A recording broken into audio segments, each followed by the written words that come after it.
الحمد لله رب العالمين والصلاة والسلام على سيد المرسلين وبعد أعوذ بالله من الشيطان الرجيم بسم الله الرحمن الرحيم ولقد أعهدنا إلى آدم من قبل فنسي ولم نجد له عزما وبعد قال النبي صلى الله عليه وسلم فإن خير الحديث كتاب الله وخير الحديث حدي محمد صلى الله عليه وسلم وشر الأمور محدثاتها وكل محدثة بدعة وكل بدعة ضلالة وكل ضلالة في النار وبعد رب اشرح لي صدري ويسر لي أمري واحلل عقدة من لساني يفقهوا قولي أما بعد الحمدللہ پچھلے لیکچر میں ہم نے آدم علیہ السلام کا واقعہ اس کی شروعات کی تھی اور آدم علیہ السلام کے بنائے جانے سے آپ کے اس پھل کے کھانے تک کا واقعہ ہم نے مکمل کیا تھا۔ جب آدم علیہ السلام کو اللہ تعالیٰ نے بطور آزمائش کے طور پر ٹیسٹ کے لیے کہا تھا کہ وہ پھل مت کھانا، اس کے علاوہ جنت میں جو چاہے آپ پھل کھا سکتے ہیں، لیکن شیطان نے آ کر آدم علیہ السلام کو بہکا دیا اور آدم علیہ السلام اور آپ کی بیوی حضرت حوا نے اس پھل کو کھا لیا۔ تو اللہ تعالیٰ نے پھر اس کے بعد کیا کیا، چلیے ہم اس کو آگے بڑھاتے ہیں اس قصے کو۔ تو آگے جو ہے آپ قرآن کی آیتیں پڑھیں گے، سورہ طہ آیت نمبر 115 سے 126 تک۔ اللہ تعالیٰ نے کہا اور ہم نے پہلے آدم سے عہد لیا تھا مگر وہ اسے بھول گئے اور ہم نے ان میں سے صبر و ثبات نہ دیکھا، اور جب ہم نے فرشتوں سے کہا کہ آدم کے آگے سجدہ کرو سب سجدے میں گر پڑے مگر ابلیس نے انکار کیا، یعنی شیطان نے۔ ہم نے فرمایا کہ آدم یہ تمہارا اور تمہارے بیوی کا دشمن ہے، تو یہ کہیں تم دونوں کو بحثت سے نکلوا نہ دے، پھر تم کوئی تکلیف میں نہ پڑ جاؤ، یہاں تک کہ یہ آسائش ہوگی، نہ بھوکے رہوں گے نہ ننگے، اور یہ کہ نہ پیاسے رہوں گے اور نہ دھوپ کھاؤں گے۔ تو شیطان نے ان کے دل میں وسوسہ ڈالا اور کہا کہ آدم بھلا میں تم کو ایسا درخت بتاؤں جو ہمیشہ کی زندگی کا ثمرہ دے اور ایسی بادشاہت کہ کبھی زائل نہ ہو۔ سو دونوں نے اس درخت کا پھل کھا لیا تو ان پر ان کی شرمگاہیں ظاہر ہو گئی اور وہ اپنے بدن پر بہشت کے پتے چھپانے لگے، اور آدم نے کہا پروردگار کے حکم کے خلاف کیا تو وہ اپنے مطلوب سے بے رہا ہو گئے۔ پھر ان کے پروردگار نے ان کو نوازا تو ان پر مہربانی فرمائی، توجہ فرمائی اور سیدھی راہ بتائی۔ فرمایا کہ تم دونوں یہاں آئے تو جو شخص میری ہدایت کی پیروی کرے گا وہ نہ گمراہ ہوگا اور نہ تکلیف میں پڑے گا، اور جو میری نصیحت سے منہ پھیرے گا اس کی زندگی تنگ ہو جائیں گی، اور قیامت کو ہم اسے اندھا کر کے اٹھائیں گے۔ وہ کہے گا اے میرے پروردگار، تو نے تو مجھے اندھا کر کے کیوں اٹھایا، میں تو دیکھتا تھا دنیا میں، مطلب میری آنکھیں تھی۔ اللہ تعالیٰ فرمائے گا ایسا ہی چاہیے تھا، تیرے پاس ہماری آیتیں آئی تو نے اس کو بھلا دیا، اسی طرح آج تجھے بھی بھلا دیا گیا ہے۔ یہ ترجمہ تھا۔ اب انشاءاللہ ہم اس کو آگے جو ہے امام ابن کثیر رحمۃ اللہ علیہ نے اس کی جو تفصیل لکھی ہے وہ آپ کے سامنے رکھتے ہیں۔ اللہ تعالیٰ نے کہا احبطوا بعضکم لبعض عدو ولکم فی الارض مستقر ومتاع الی حین۔ تم سب بحشت سے اتر جاؤ، اب سے تم ایک دوسرے کے دشمن ہو، تمہارے لیے ایک وقت خاص تک زمین میں رکنا ہے، زندگی کا ایک تمہارے لیے سامان ہے۔ سورہ اعراف آیت نمبر 24۔ اللہ تعالیٰ نے یہ جو بات کہی یہ حضرت آدم اور حوا اور شیطان سے کہی، مطلب انسان اور شیطان میں ایک دشمنی رہیں گی، مطلب شیطان انسان کو بہکاتا رہے گا، لیکن اللہ تعالیٰ نے ساتھ ہی ساتھ یہ کہا کہ میری ہدایت تم تک پہنچتے رہیں گی، یعنی انسانوں سے آدم علیہ السلام سے کہا بس جو اس کی پیروی کرے گا وہ بچ جائے گا، جو اس کو فالو کرے گا وہ بچے گا، میری گائیڈنس میری ہدایت آتے رہیں گی۔ اللہ تعالیٰ نے کہا اور جو اس سے منہ موڑ لے گا تو ہم اسے اندھا کر کے قیامت کے دن اٹھائیں گے. وہ کہیں گا اللہ میں تو دیکھتا تھا. اللہ کہے گا تو نے دنیا میں جس طرح ہماری آیتوں کو, ہمارے گائیڈنس کو بھلا دیا تھا اور شیطان کی بات ماننے لگا تھا, آج تجھے بھی بھلا دیا گیا ہے. اس طرح جو ہے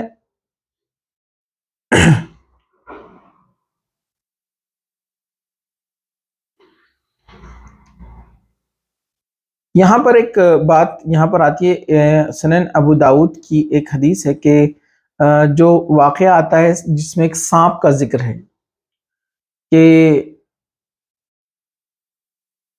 ایک سانپ کا جو ذکر ہے جس نے آ کر بہکایا تھا حضرت حوا علیہ السلام کو. تو رسول اکرم صلی اللہ علیہ وسلم فرمایا جب سے ان سانپوں سے ہماری جنگ شروع ہوئی ہے ہم نے ان سے کبھی صلح نہیں کی, اور جس نے ڈر کی وجہ سے کوئی سانپ چھوڑ دیا وہ ہم میں سے نہیں. مطلب کوئی عقیدہ رکھ کے سانپ کو چھوڑ دیتا ہے, سانپ کو ڈر کر, سانپ کا مطلب اسنیک. تو ایک حدیث ہے اللہ کے رسول صلی اللہ علیہ وسلم نے فرمایا کہ وہ ہم میں سے نہیں. یعنی کوئی سانپ یا کوئی ایسی چیز جو آپ کو تکلیف پہنچانے والی ہے, شریعت آپ کو اجازت دیتی ہے کہ آپ اس کو مار سکتے ہیں. کوئی بھی موذی جانور جس سے آپ کو نقصان پہنچ سکتا ہے, جو آپ کو نقصان پہنچا سکتا ہے, آپ ایسی جو ہے موذی جانور کو مار سکتے ہیں جس میں سے سانپ بھی شامل ہے. تو یہاں پر اس واقعے سے اس کو جوڑا ہے.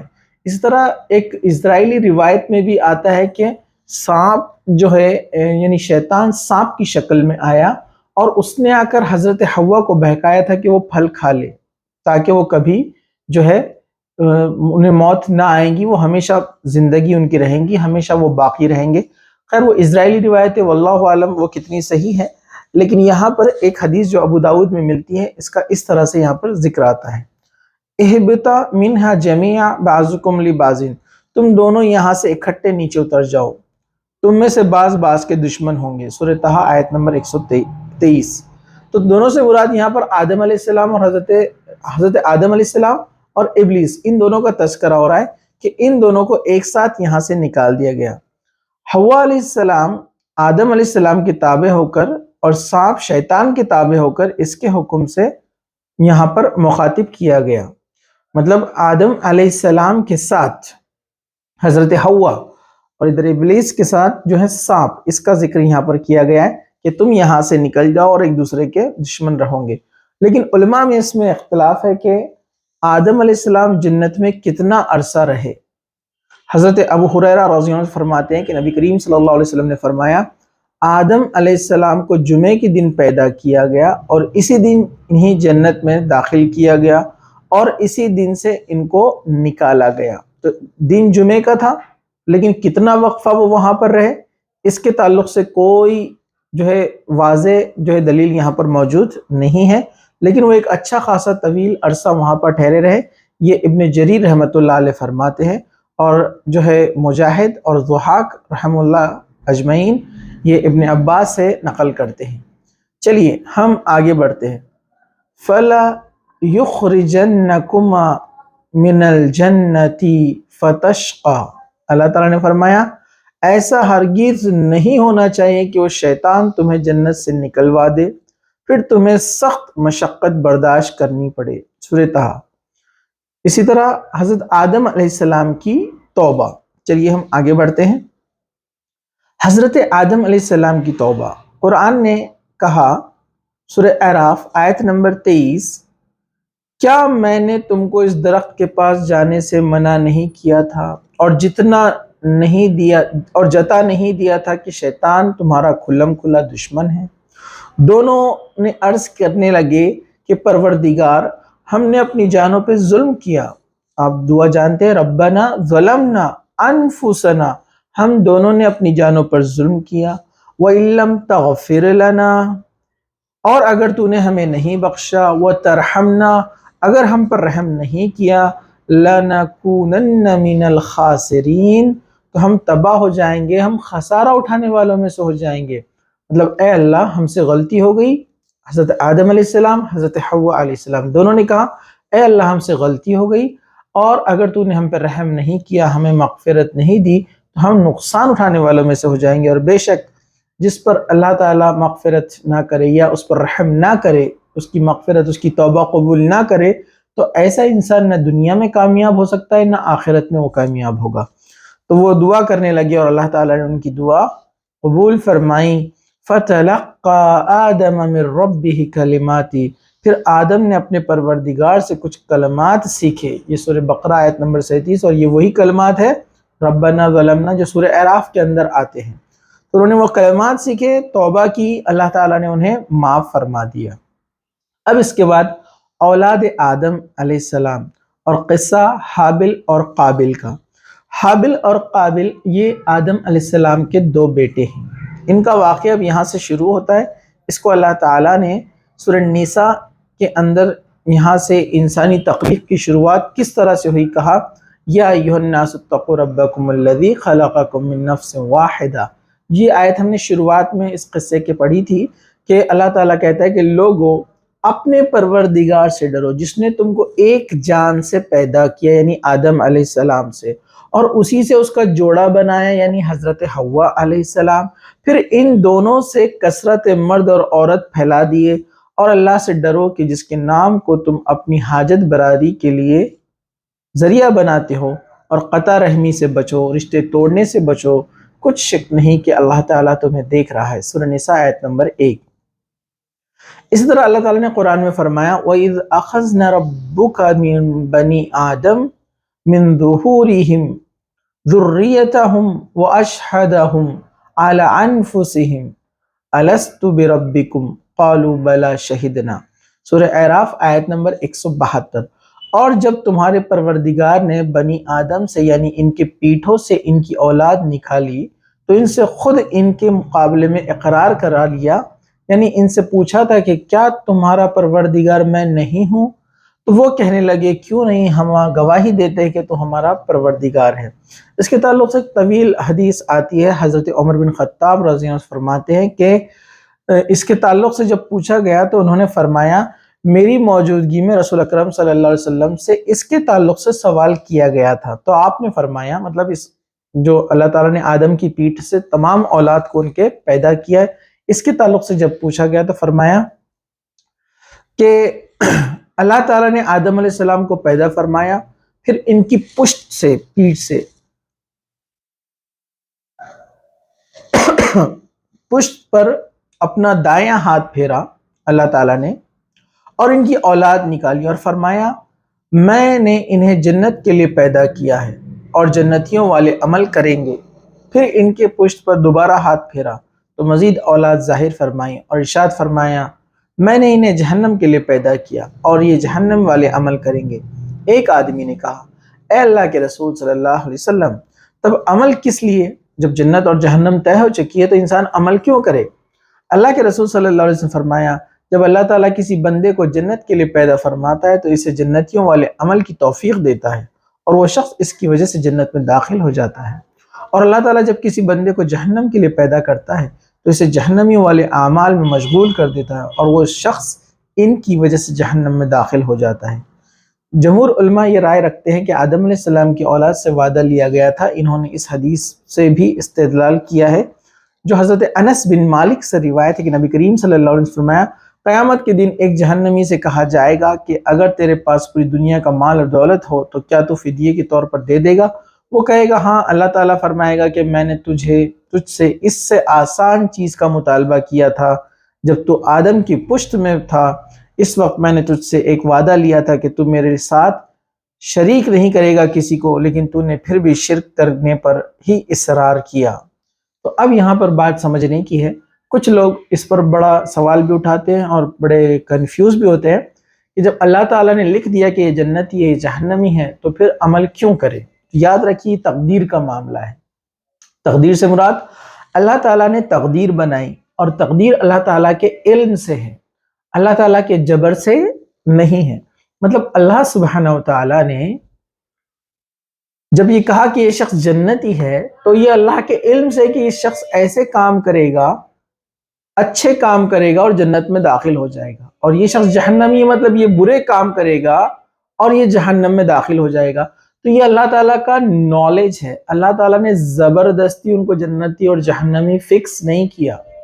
مطلب بات سمجھنے کی تھوڑی سی، جیسے مثال کے طور پر ایک ٹیچر ہوتا ہے، وہ کسی اسٹوڈنٹ کو دیکھتا ہے کہ وہ پڑھائی نہیں کر رہا ہے، محنت نہیں کر رہا ہے، ریگولر نہیں آتا ہے اور بالکل ہی محنت نہیں کر رہا ہے، اور اگر ایمانداری سے اس کا ایگزام، اس کا ٹیسٹ لیا جائے تو وہ فیل ہو جائے گا، تو ٹیچر کہتا ہے کہ یہ لڑکا فیل ہونے والا ہے، یہ لڑکا پاس ہونے والا ہے، اور ایگزام ہوتا ہے، اور ایگزام ہونے کے بعد ٹیچر نے کہا تھا کہ جو شخص فیل ہونے والا ہے وہ فیل ہو گیا، جو پاس ہونے والا تھا وہ پاس ہو گیا۔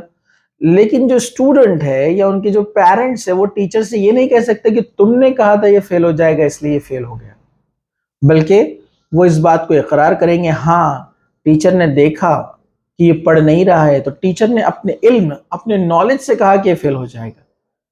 ٹیچر نے اس کو فیل نہیں کیا، بلکہ ٹیچر نے اپنے علم سے ایک اندازہ لگایا، اور اندازے سے ہی یہ لفظ قدر بنا ہے، تقدیر، قدر لگانا، اندازہ لگانا، قدر و قیمت، یہ لفظ ہم سنتے ہیں۔ تو یہاں پر جو ہے اللہ تعالیٰ نے جو اندازہ لگایا کہ یہ جہنم میں جائے گا عمل کر کے برے، تو یہ اللہ تعالیٰ کا علم ہے۔ اور ٹیچر کی جو مثال میں نے دی کہ ٹیچر کہتا ہے کہ یہ پاس ہو جائے گا، یہ فیل ہو جائے گا، تو ٹیچر کا یہ ایک اندازہ ہے، اور اس میں کچھ حد تک وہ صحیح بھی ہوتا ہے، غلط بھی ہو سکتا ہے اس کا اندازہ، لیکن اللہ کا علم پرفیکٹ ہے 100%۔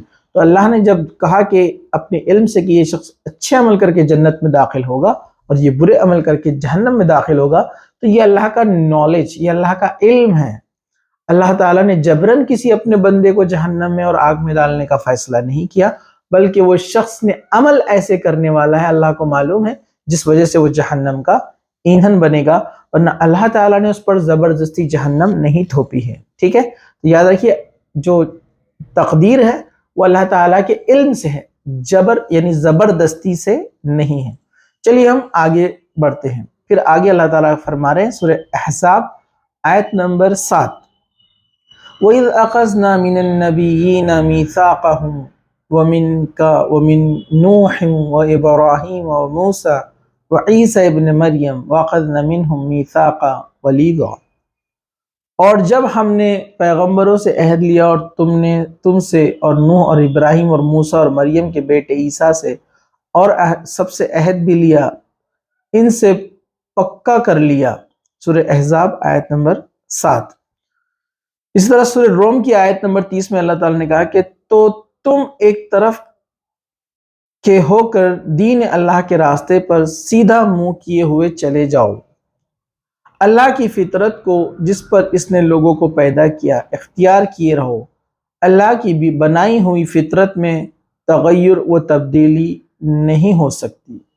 یہاں پر اللہ سبحانہ وتعالیٰ نے جب آدم علیہ السلام سے کہا اور شیطان سے کہا تم دونوں یہاں سے اتر جاؤ، یعنی دنیا میں جب بھیج دیا، اور اس کے بعد ان کو بتا دیا کہ میری ہدایت تم تک پہنچتی رہیں گی، میرا گائیڈنس تم تک آتے رہے گا، اور جو اس گائیڈنس کو فالو کرے گا اس کے لیے نہ کوئی غم ہے نہ کوئی اس کے لیے افسوس ہے۔ پھر اللہ تعالیٰ نے یہ بات کہی کہ ہم نے ہر نبی کو یہ گائیڈنس دیا، ان ہر نبی کو اور ہر انسان تک یہ پیغام پہنچایا کہ اللہ کون ہے، اللہ تعالیٰ کا گائیڈنس کیا ہے۔ ہر وقت وہ نبی بھیجتا رہا، کتابیں بھیجتا رہا، لوگوں کے گائیڈنس کے لیے، لوگوں کو ستیہ مارگ دکھانے کے لیے، تاکہ لوگ اس ستیہ مارگ کو اپناتے رہے۔ تو اللہ تعالیٰ نے دنیا کی ہر قوم میں، جیسے قرآن میں اللہ تعالیٰ نے کہا وَلِكُلِّ قَوْمٍ ہَادٍ، دنیا میں جتنی بھی بستی بسی ہے وہاں ایک ہادی، وہاں ایک ہدایت دینے والا، یعنی گائیڈنس کرنے والا اللہ کی طرف سے بھیجا گیا، یعنی انسانوں میں سے اللہ تعالیٰ کے انسان کو چنتے تھے، وہ لوگوں کا گائیڈنس اور مارگ درشن کرتے تھے ایشور کے بتائے ہوئے طریقے سے۔ تو اللہ تعالیٰ نے ہر نبی کے پاس بھیجا اور کہا کہ میں نے جس طریقے سے، جس فطرت پر، مطلب جو قانون، جو لاز، جو رولز اینڈ ریگولیشن میں نے بنائے ہیں، جو شخص اس پر چلے گا اس کے لیے کامیابی ہے۔ تو اللہ تعالیٰ نے ہر وقت جو ہے اپنی ہدایت بھیجی، جیسے اللہ تعالیٰ نے سورہ نجم کی آیت نمبر 56 میں کہا ھذا نذیر من النذور نذیر الاولی، یہ محمد بھی اگلے ڈر سنانے والوں میں سے ایک ڈر سنانے والے ہیں۔ یعنی محمد صلی اللہ علیہ وسلم، یعنی پروفٹ محمد کو اللہ تعالیٰ نے جو زمین پہ بھیجا ہے، اس دھرتی پر انسانوں میں سے ہی ان کو چنا اور ان کو اپنا میسنجر، اپنا نبی بنایا، رسول بنایا، اور یہ آ کر جو تم کو ڈرا رہے ہیں، جو بتا رہے ہیں کہ جنت ہے اور جہنم ہے، اللہ تعالیٰ کی طرف تمہیں بلا رہے ہیں، تو یہ ان میں سے ایک ہے جو اس سے پہلے کہیں آ کر گزر چکے ہیں۔ تو اس سے پہلے بھی اللہ تعالیٰ نے میسنجرز بھیجے، ان میں سے ایک میسنجر جو ہے محمد صلی اللہ علیہ وسلم ہے۔ اللہ تعالیٰ نے فرمایا وَمَا وَجَدْنَا لِأَكْثَرِهِم مِّنْ أَحَدٍ وَإِن وَجَدْنَا أَكْثَرَهُمْ لَفَاسِقِينَ، اور ہم نے ان میں سے اکثروں میں عہد کا نبھا نہیں دیکھا، اور ان میں سے اکثروں کو ہم نے دیکھا فاسق ہی دیکھا۔ یعنی اللہ تعالیٰ سورہ اعراف آیت نمبر 102 میں فرما رہا ہے کہ ہم نے گائیڈنس کے لیے نبی تو بھیجے، میسنجر تو بھیجے، لیکن ان کے ماننے والے، ان کے جو انویائی تھے، اس میں سے بہت کم لوگ ایمان لائے، یعنی بہت کم لوگوں نے اللہ کے اس گائیڈنس کو قبول کیا، زیادہ تر لوگوں نے انکار ہی کیا۔ تو اللہ تعالیٰ نے جو شروعات میں نے بات کہی، اس کا یہ پورا یہاں پر نچوڑ ہے کہ اللہ تعالیٰ نے جب آدم علیہ السلام کو بنایا عالم ارواح میں، یعنی سورہ اعراف کی جو آیت نمبر 127 کی ہم بات کر رہے تھے، کہ اللہ تعالیٰ نے جب آدم علیہ السلام کو بنایا اور ان کی پیٹھ میں سے ان سب لوگوں کو نکالا جو دنیا کے آخر تک آنے والے ہیں، اور کہا تھا کہ الستُ بربکم، کیا میں تمہارا رب نہیں ہوں؟ سب نے گواہی دی تھی کہ اللہ ہمارا رب ہے۔ لیکن پھر اللہ تعالیٰ نے جب دنیا میں ان کو انسان کے ذریعے سے بھیجا، یعنی آدم علیہ السلام کی جو اولاد پیدا ہوئی، پھر ان کی اولاد، پھر ان کی اولاد، یہ جب دنیا میں آئے تو یہ اس چیز کو بھلا بیٹھے کہ ان کا رب ایک ہے۔ حالانکہ جو انسان ہوتا ہے وہ اس بات کا دعویٰ نہیں کر سکتا کہ مجھے اللہ کی طرف سے، اس ایک ایشور کی طرف سے گائیڈنس نہیں ملا، کیونکہ وہ دنیا میں دیکھتا ہے کہ سورج اور چاند کیسے وقت پر نکل رہے ہیں، اللہ تعالیٰ نے اتنی بڑی کائنات، یونیورس کیسے بنایا ہے۔ بے شک اس کا بنانے والا کوئی ایک ہوگا، اگر ایک سے زیادہ ہوتے تو وہ آپس میں لڑ بھیڑتے اور یہ دھرتی تباہ ہو جاتی، یہ کائنات ٹوٹ پھوٹ جاتی، لیکن سب چیز سسٹمیٹیکلی ایک نظام کو جو ہے چلتا ہوا یہ دیکھ رہے ہیں، سورج، چاند، ستارے، یہ جو ہے کائنات، انسانوں کا پیدا ہونا، پھر ماں کے پیٹ سے نکلنا، جوان ہونا، بوڑھا ہونا اور مر جانا، یہ تمام چیزیں انسان دیکھ رہا ہے، نشانیاں اس کے سامنے موجود ہے، لیکن کئی وجوہات کی بنا پر وہ اللہ تعالیٰ کے اس گائیڈنس کو انکار کرنے لگتا ہے۔ تو یہاں پر اللہ تعالیٰ نے ہر قوم میں ایک نبی بھیجا جس کے ذریعے سے بات ان تک پہنچائی۔ تو یہ یہاں پر جب آدم علیہ السلام اس دنیا میں آ گئے تو اس کا مقصد یہاں پر میں نے آپ کے سامنے رکھا کہ اللہ تعالیٰ نے عبادت کے لیے ہمیں یہاں پر بھیجا ہے، اور ہر وقت گائیڈنس بھیجتا رہا، اور رسول اور پروفیٹ اور میسنجرز کو بھی بھیجتا رہا تاکہ انسانیت کو گائیڈنس ملتا رہے، جس کی سب سے آخری کڑی ہے محمد صلی اللہ علیہ وسلم۔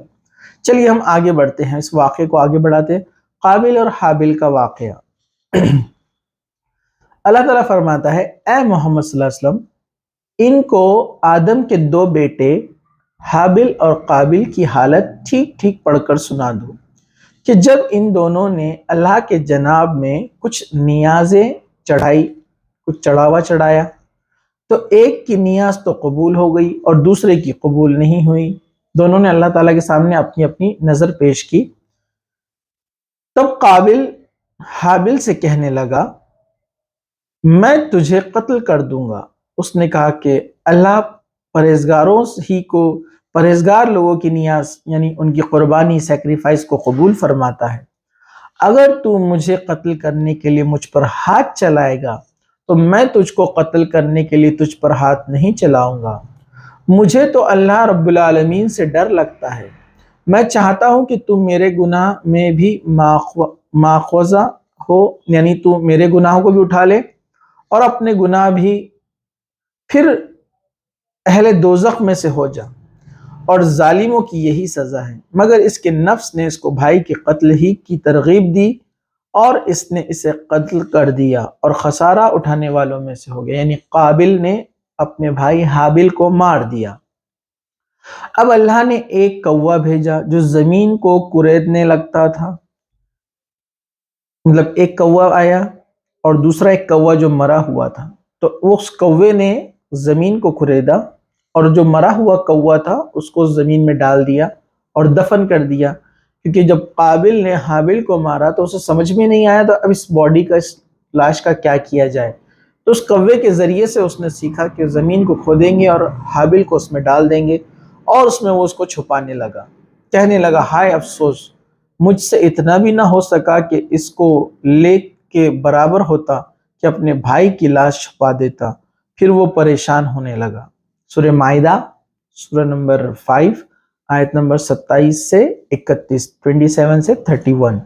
تو یہاں پر کچھ واقعات اس کے تعلق سے بیان کیے گئے، سلف نے جو لکھے ہیں کہ آدم علیہ السلام کے جب بیٹے یا بیٹی پیدا ہوتے وہ جوڑے میں پیدا ہوتے، یعنی ایک لڑکا ایک لڑکی، اس طرح سے ٹوئنز پیدا ہوتے۔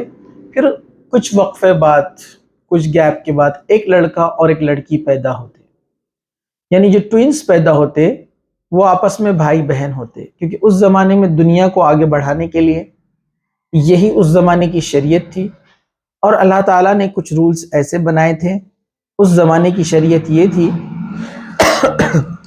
کہ پہلے والا جو ٹوئنز جوڑا ہے لڑکا لڑکی، اور دوسرا جو ٹوئنز جوڑا ہے یعنی لڑکا لڑکی، تو اس لڑکے کا نکاح اس جوڑے کی لڑکی سے، اور اس جوڑے کے لڑکے کا نکاح، اس جوڑے کے لڑکے کا نکاح اس جوڑے کی لڑکی سے، اس جوڑے کی لڑکی کا نکاح اس جوڑے کے لڑکے سے کیا جاتا تھا۔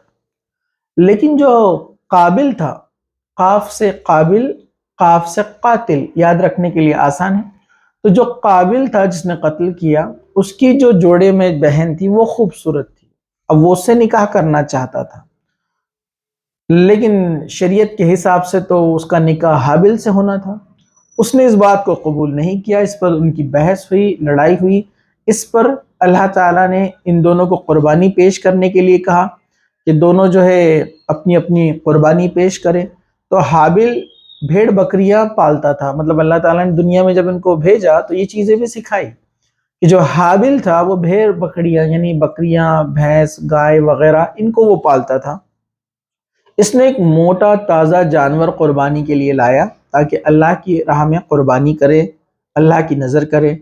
قابل جو تھا وہ کھیتی کرتا تھا، تو قابل نے اپنی کھیتی میں سے کچھ فصل لے کر آیا، لیکن قابل کی نیت درست نہیں تھی، اس کی دنیا سے محبت زیادہ ہو چکی تھی، وہ اللہ تعالیٰ کے احکامات کو بھلا بیٹھا تھا۔ آدم علیہ السلام یعنی اپنے باپ کی جو ٹیچنگز تھی وہ اس کو بھلا بیٹھا تھا، اور وہ ایسی فصل لے کر آیا جو کہ نکمی، خراب اور سڑی ہوئی تھی، جبکہ اللہ تعالیٰ پاک اور اچھی چیزوں کو قبول کرتا ہے۔ تو آسمان سے ایک آگ آئی اور حابل کی قربانی کو قبول کر لیا، یعنی اوپر لے کر چلے گئی، جس سے قابل کو بڑا غصہ آیا، اور اس کے بعد اس نے اپنے بھائی کو جب اکیلے میں پایا تو اس نے اسے قتل کر دیا، اور جو واقعہ اوپر آیتوں میں گزرا یہی واقعہ تھا۔ لیکن حابل نے اس پر ہاتھ نہیں اٹھایا۔ حابل نے کہا کہ یہ گناہ کا کام ہے، اس لیے میں تو اس میں حصہ نہیں لوں گا، تو جو ایک کام کرے گا تجھے اس کا گناہ ملے گا، اور اس کے بدلے میں اللہ تجھے جہنم میں ڈال دے گا۔ بعض علماء نے فرمایا حابل سو رہا تھا، قابل نے ایک بڑا پتھر اس کے سر پر مار کر اس کا سر کچل دیا۔ بعض علماء نے فرمایا بلکہ اس نے اس روز اس کا گلا گھونٹ دیا اور درندوں کی طرح اسے دانتوں سے کاٹ دیا، جس سے وہ فوت ہو گیا۔ واللہ عالم، اللہ بہتر جانتا ہے۔ علماء نے کچھ بات یہاں پر بیان کی ہے۔ سورہ مائدہ کی آیت نمبر 28 میں اللہ تعالیٰ نے کہا اگر تو قتل کرنے کے لیے مجھ پر ہاتھ چلائے گا، یہ کون کہہ رہا ہے؟ حابل،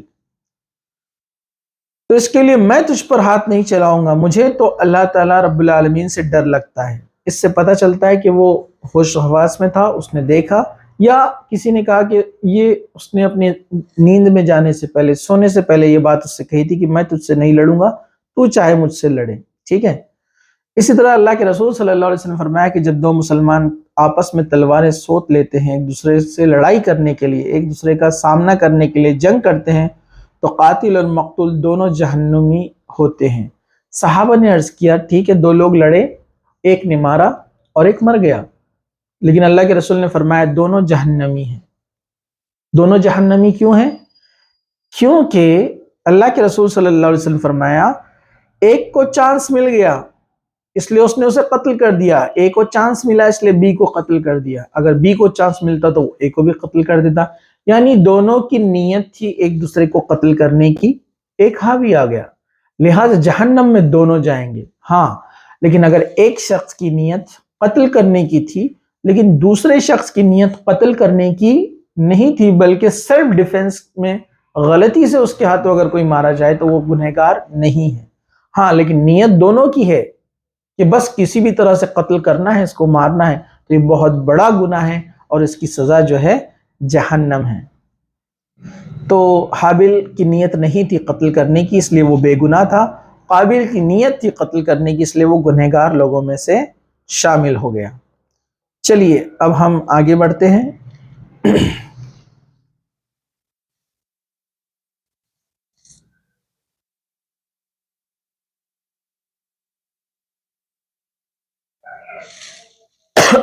مورخین فرماتے ہیں کہ آدم علیہ السلام کے فوت ہونے تک، یعنی جب آدم علیہ السلام کا انتقال ہوا اس سے پہلے تک جو تاریخ داں ہیں وہ لکھتے ہیں کہ حضرت آدم علیہ السلام کے اولاد کی تعداد 4 لاکھ افراد تک پہنچ چکی تھی۔ مطلب آدم علیہ السلام کے بیٹے، پھر ان کے بیٹوں کے نکاح، پھر ان کے بیٹے، پھر ان کے بیٹوں کے بیٹوں کے نکاح، اس طرح سے یہ پھیلتا گیا۔ واللہ عالم، اللہ بہتر جانتا ہے۔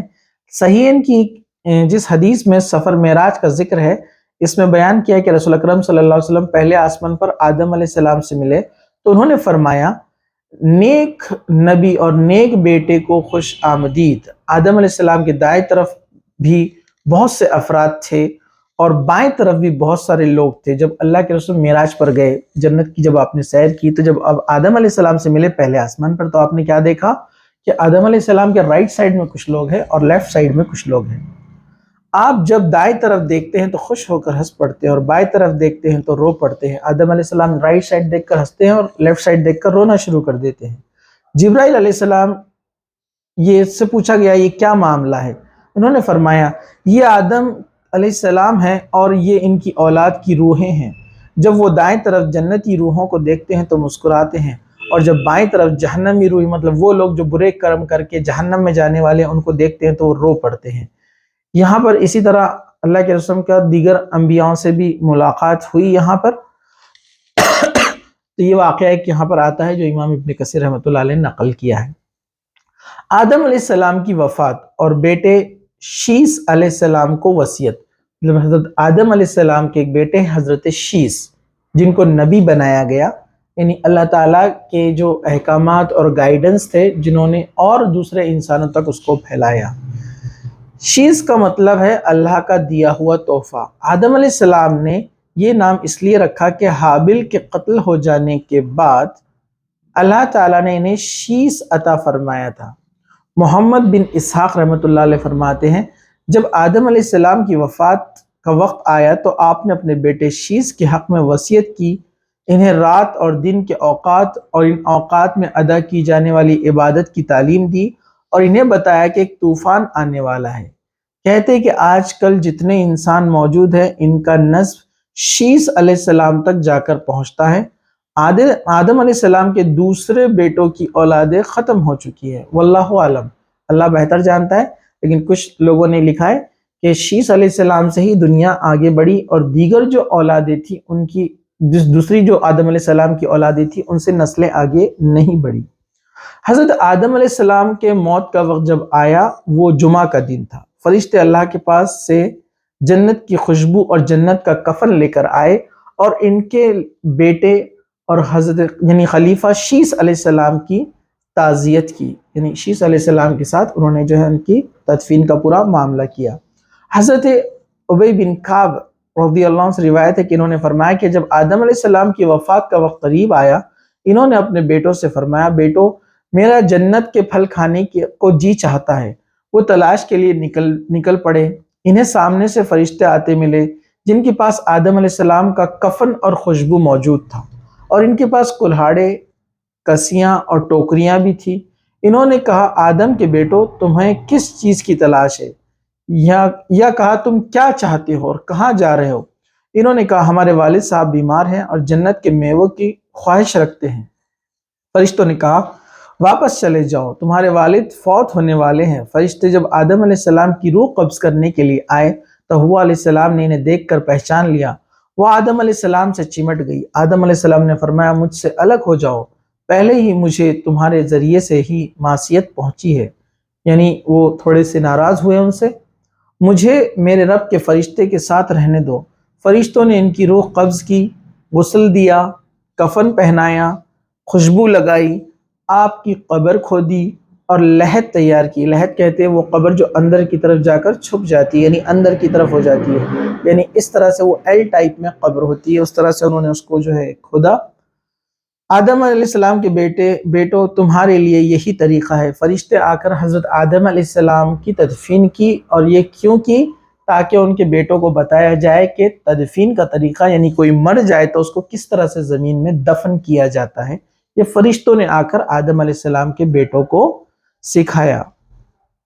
پہاڑ کے قریب دفن کیا گیا جہاں انہیں جنت سے اتارا گیا تھا۔ ایک قول ہے کہ مکہ مکرمہ میں جبل ابی قبیس پر دفن کیا گیا ہے۔ یہ بھی کہتے ہیں کہ حضرت نوح علیہ السلام نے طوفان کے موقع پر ان کی اور حضرت حوا علیہ السلام کے کو ایک تابوت میں ڈال کر کشتی میں رکھ لیا تھا، پھر طوفان ختم ہونے کے بعد انہیں بیت المقدس میں دفن کر دیا گیا۔ اسی طرح جو ہے بہت ساری روایتیں آتی ہیں۔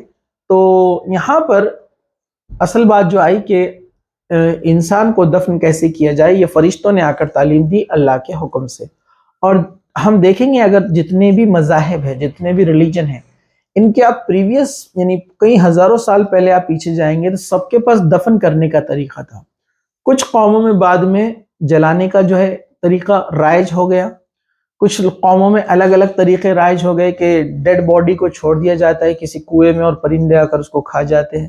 یاد رکھیے اگر ہم تاریخ ہسٹری میں جائیں اور ایمانداری سے اس کا اگر ہم موازنہ کرتے جائیں اور دیکھتے جائیں، پڑھتے جائیں، تو معلوم ہوگا کہ تمام قوموں میں ایک ہی طریقہ تھا مرنے کے بعد دفن کرنے کا، ٹھیک ہے؟